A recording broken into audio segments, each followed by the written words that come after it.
বাংলা টেলিভিশনের এমন অনেক জনপ্রিয় অভিনেতা অভিনেত্রী আছে যারা প্রধান চ্যানেলে দুই একটা ধারাবাহিক করার পর তাদেরকে আর ওই চ্যানেলের কোনো ধারাবাহিকে অভিনয় করতে দেখা যায়নি।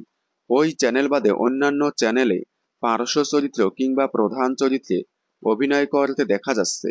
এবার তেমনই এক জনপ্রিয় নায়ক প্রায় 7 বছর পর স্টার জলসার নতুন ধারাবাহিকে ফিরছে।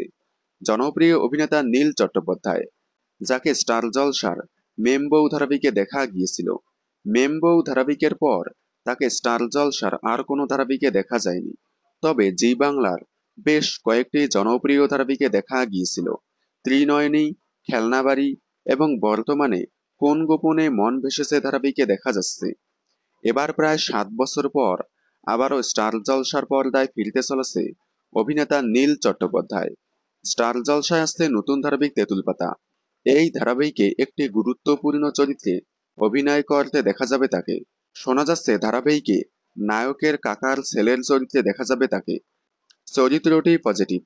তার চরিত্রটি পরিবারের একজন ভালো মনের মানুষ, সেই সাথে পরিবারের অন্যতম মিষ্টি সদস্য হিসেবে দেখা মিলবে তার।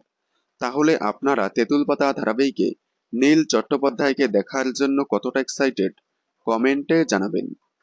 বিনোদন জগতের সকল আপডেট সবার আগে পেতে চ্যানেলটি সাবস্ক্রাইব করে পাশে থাকা বেল আইকনে ক্লিক করে রাখুন। ধন্যবাদ।